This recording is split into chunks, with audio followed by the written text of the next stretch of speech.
Muy buenos días, mis amados hermanos y hermanas. No hay nada mejor que empezar el día con la inspiración de nuestros profetas. Espero te guste mucho este programa. Bienvenidos a Discursos y Profetas de Ven Sígueme con Walter Posada.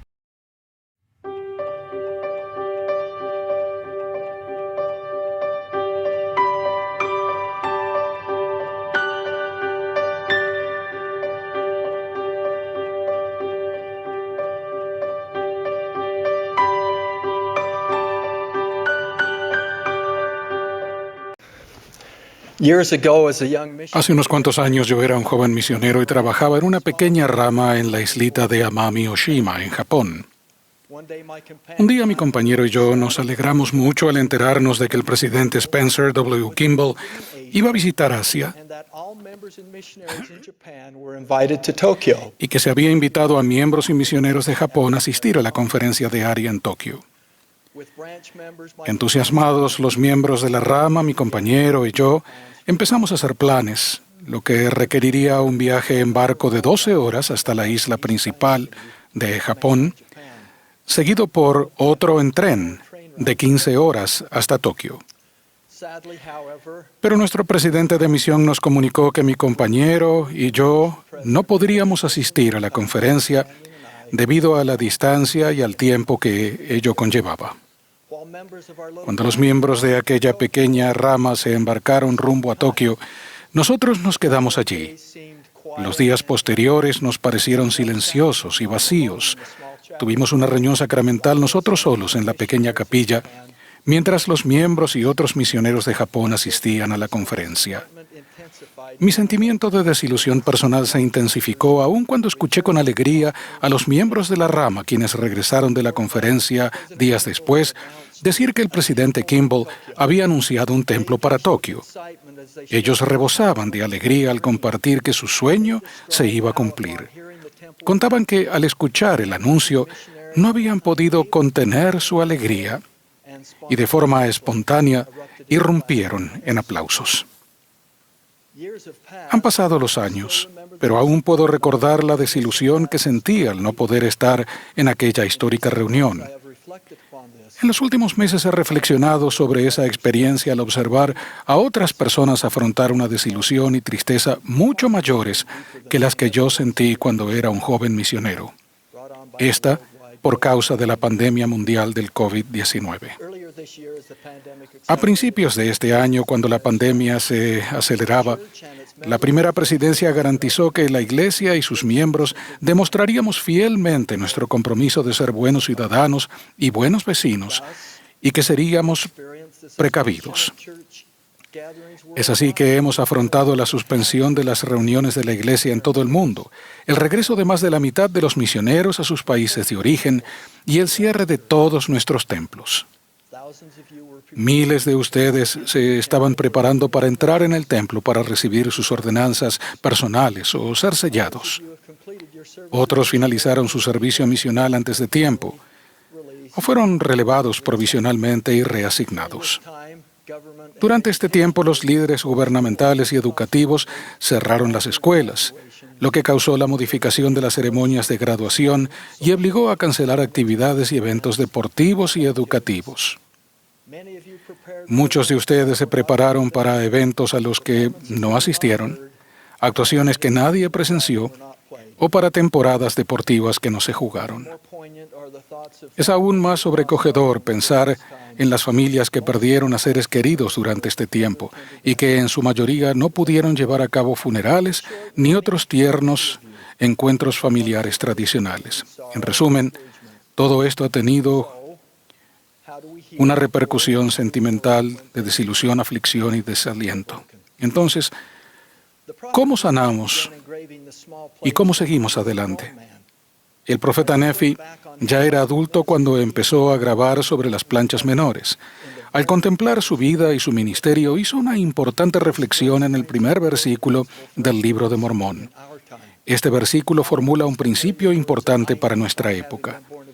Después de sus conocidas palabras, yo, Nefi, nací de buenos padres, él escribe, y habiendo conocido muchas aflicciones durante el curso de mi vida, siendo, no obstante, altamente favorecido del Señor todos mis días. Como estudiantes del Libro de Mormón, conocemos las muchas aflicciones a las que Nefi hace referencia. No obstante, después de reconocer sus aflicciones durante el curso de su vida, Nefi presenta su perspectiva del Evangelio y dice que ha sido altamente favorecido del Señor todos sus días. Los momentos de aflicción y desilusión no cambian la mirada atenta del Señor, quien nos contempla favorablemente y nos bendice. Hace poco mi esposa y yo nos reunimos virtualmente con unos 600 misioneros en Australia, quienes han estado más o menos confinados y restringidos por el COVID-19. Muchos de ellos trabajando desde sus apartamentos. Juntos analizamos los ejemplos de personas del Nuevo Testamento, el Libro de Mormón y Doctrina y Convenios, a quienes, como a los misioneros, el Señor bendijo, a pesar de su confinamiento y restricciones, vencieron la adversidad. Leímos sobre Pablo y Silas, quienes, mientras se hallaban encarcelados, oraron, cantaron, enseñaron, testificaron e incluso bautizaron al carcelero. Leímos también sobre Pablo en Roma, donde pasó 2 años en arresto domiciliario y durante ese tiempo continuamente declaraba y testificaba el reino de Dios, enseñando acerca del Señor Jesucristo. Sobre Nefi y Lei, los hijos de Elamán, quienes, después de haber sido maltratados y encarcelados, fueron envueltos por un fuego protector, mientras la voz apacible de perfecta suavidad del Señor penetraba hasta el alma misma de sus guardias. Leímos sobre Alma y Amulek en Amonía, que encontraron a muchos que creyeron y empezaron a arrepentirse y a escudriñar las Escrituras, a pesar de que se burlaron de ellos y los privaron de alimento, agua y ropa, los ataron y los encerraron en la cárcel. Por último, leímos sobre José Smith en la cárcel de Liberty, pensando que había sido abandonado y que el Señor se estaba ocultando. Mas luego de un tiempo lo escuchó decir estas cosas: serán para tu bien, y Dios estará contigo para siempre jamás. Cada uno de ellos entendía lo que Nefi sabía, que aunque habían conocido muchas aflicciones durante el curso de su vida, igual eran altamente favorecidos del Señor. También nosotros, en forma individual y como iglesia, podemos trazar paralelos con la forma en que hemos sido altamente favorecidos del Señor durante estos tiempos tan difíciles. Mientras les cito unos ejemplos, permitan que estos también fortalezcan su testimonio de la videncia de nuestro profeta viviente, quien, antes de que hubiera cualquier sospecha de ninguna pandemia, nos preparó con ajustes que nos han permitido soportar las dificultades presentes. El primer ejemplo es llegar a estar más centrados en el hogar y apoyados por la Iglesia. Hace 2 años el presidente Nelson dijo: como santos de los últimos días nos hemos acostumbrado a pensar en Iglesia como algo que ocurre en nuestros centros de reuniones todos los domingos. Necesitamos un ajuste en este modelo, una iglesia centrada en el hogar, respaldada por lo que se lleva a cabo dentro de nuestros edificios. ¡Qué ajuste tan profético! El aprendizaje del Evangelio centrado en el hogar se ha puesto en práctica con el cierre provisional de centros de reuniones. A medida que el mundo empieza a volver a la normalidad y regresamos a las capillas, queremos conservar los patrones de estudio y aprendizaje del Evangelio que hemos aprendido. El segundo ejemplo de cómo somos altamente favorecidos del Señor es la ministración de forma más elevada y santa. En 2018, el presidente Nelson presentó la administración como un ajuste en la forma en que nos cuidamos los unos a los otros. La administración durante la pandemia nos ha dado estas oportunidades. Los hermanos y las hermanas ministrantes, las mujeres jóvenes y los hombres jóvenes y otras personas han tendido la mano para proveer contacto y conversación a personas necesitadas. La Iglesia, por su parte, también ha ministrado a otras personas durante la pandemia con distribución sin precedentes de artículos destinados a bancos de alimentos, albergues y maneras de solucionar la hambruna más grave del mundo. Las hermanas de la Sociedad de Socorro y sus familias respondieron a la invitación de elaborar millones de mascarillas para profesionales médicos. Y el último ejemplo de cómo somos altamente favorecidos del Señor durante la aflicción es el hecho de hallar un mayor gozo con el regreso de las ordenanzas del templo.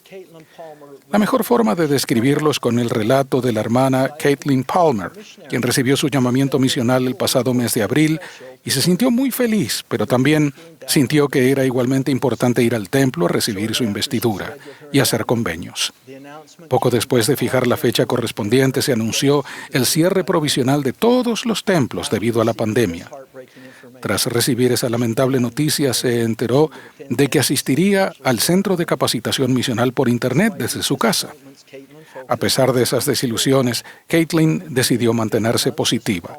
Y en los meses que siguieron, la hermana Palmer nunca perdió la esperanza de asistir al templo.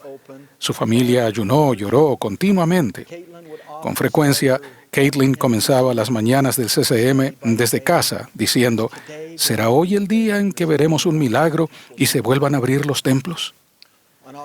El 10 de agosto, la primera presidencia anunció que el templo cercano a Caitlin volvería a abrirse para realizar ordenanzas personales justo el día en que ella debía partir en avión a la misión, temprano por la mañana.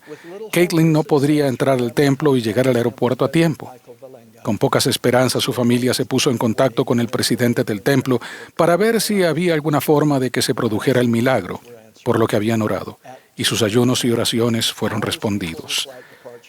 A las 2 de la madrugada, unas horas antes de la salida de su vuelo, la hermana Palmer y su familia, con lágrimas en sus ojos, fueron recibidos en las puertas del templo por su cordial presidente.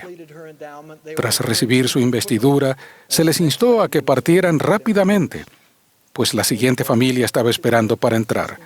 Luego fueron directamente al aeropuerto y llegaron justo a tiempo para que ella tomara el vuelo.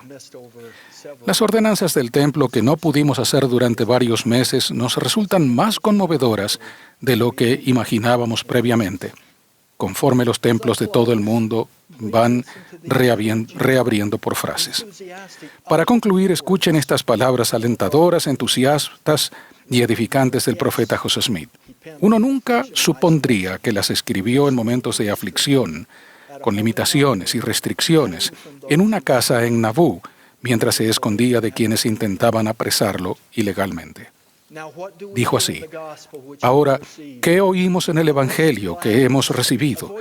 Dijo, una voz de alegría, una voz de misericordia del cielo y una voz de verdad que brota de la tierra, gozosas nuevas para los muertos, una voz de alegría para los vivos y los muertos, buenas nuevas de gran gozo. ¿No hemos de seguir adelante en una causa tan grande? Avanzad, tened valor, e id adelante a la victoria. Regocíjense vuestros corazones y llenaos de alegría. Prorrumpa la tierra en canto. Hermanos y hermanas, creo que algún día cada uno de ustedes mirará hacia atrás a los eventos cancelados, a las desilusiones, a la soledad que acompañan a las dificultades y difíciles circunstancias que estamos atravesando, y verá que quedan eclipsados por las bendiciones y por el crecimiento de la fe y del testimonio. Creo que en esta vida, en la vida venidera, sus aflicciones, su amonía y su cárcel de Liberty quedarán consagradas para su provecho. Junto con Nefi, ruego que también nosotros reconozcamos las aflicciones en el curso de nuestros días, al tiempo que reconocemos que somos altamente favorecidos del Señor. Concluyo con mi testimonio de Jesucristo, quien se familiarizó con la aflicción y que como parte de su infinita expiación, descendió por debajo de todas las cosas. Él entiende nuestro pesar, nuestro dolor y nuestra desesperación. Él es nuestro Salvador, nuestro Redentor, nuestra esperanza, nuestro Consolador y Libertador. De esto testifico en su sagrado nombre, el nombre de Jesucristo. Amén. Espera, no te vayas todavía. Recuerda que tenemos muchos contenidos para ti. Elige el que más te gusta, aquí en Ven, Sígueme con Walter Posada.